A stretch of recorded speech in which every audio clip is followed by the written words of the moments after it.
महिलेरोपियम नामक एक दक्षिण शहर के पास भगवान शिव का मंदिर था। वहाँ एक पवित्र ऋषि रहते थे और मंदिर के देखभाल करते थे। वो भिक्षा के लिए शहर में हर रोज जाते थे और भोजन के लिए शाम को वापस आते थे। वे अपनी आवश्यकता से अधिक एकत्रित कर लेते थे और बाकी के बर्तन में डालकर गरीब मजदूरों में बांट देते थे, जो बदले में मंदिर की सफाई करते थे और उसे सजावट का काम किया करते थे।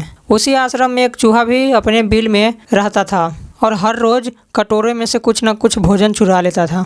जब साधु को एहसास हुआ कि एक चूहा भोजन चोरी करता है तो उन्होंने उसे रोकने के लिए सभी तरह की कोशिश की। उन्होंने कटोरों की काफ़ी ऊंचाई पर रखा ताकि चूहा वहां तक पहुंच न सके और यहाँ तक कि एक छड़ी के साथ चूहे को मार भगाने की भी कोशिश की, लेकिन चूहा किसी भी तरह कटोरे तक पहुंचने का रास्ता ढूंढ ही लेता था और भोजन चुरा लेता था। एक दिन एक भिक्षुक मंदिर की यात्रा करने के लिए आए थे, लेकिन साधु का ध्यान तो चूहे को डंडे से मारने में था और वो भिक्षुक से मिल भी नहीं पाए। इसे अपनापन समझ भिक्षुक क्रोधित होकर बोले, आपके आश्रम में फिर कभी नहीं आऊँगा, क्योंकि लगता है कि मुझसे बात करने के अलावा आपको अन्य काम ज़्यादा महत्वपूर्ण लग रहा है। साधु विनम्रता पूर्वक चूहे से जुड़ी अपनी परेशानी के बारे में भिक्षुक को बताते हैं कि कैसे चूहा उनके पास के भोजन किसी न किसी तरह चुरा लेता है। यह चूहा किसी भी बिल्ली या बंदर को हरा सकता है।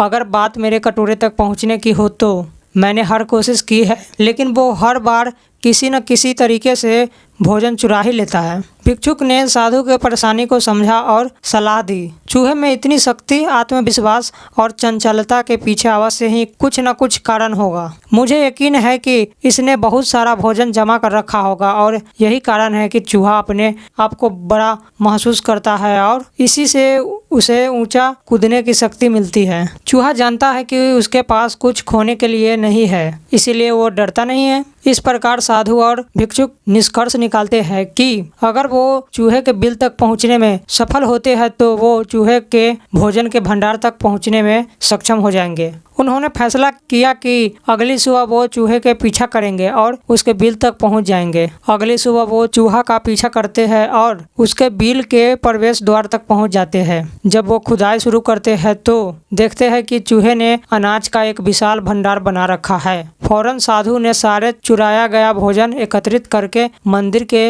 लिए जाते हैं। वापस आने पर अपना सारा अनाज गायब देख चूहा बहुत दुखी होता है। उसे इस बात से गहरा झटका लगता है और उसने सारा आत्मविश्वास खो दिया। अब चूहा के पास भोजन का भंडार नहीं था, फिर भी उसने फैसला किया कि वो फिर से रात को कटोरे से भोजन चुराएगा। लेकिन जब उसने कटोरे तक पहुंचने की कोशिश की तब वह धड़ाम से नीचे गिर गया और उसे यह एहसास हुआ कि अब न तो उसके पास शक्ति है और न ही आत्मविश्वास। उसी समय साधु ने भी छड़ी से उस पर हमला किया। किसी तरह चूहे ने अपनी जान बचाई और भागने में कामयाब रहा और फिर वापस मंदिर कभी नहीं आया। यदि हमारे पास भी संसाधनों की कमी न हो तो हम भी अद्भुत शक्तिशाली और आत्मविश्वास की कमी कभी नहीं महसूस कर सकती।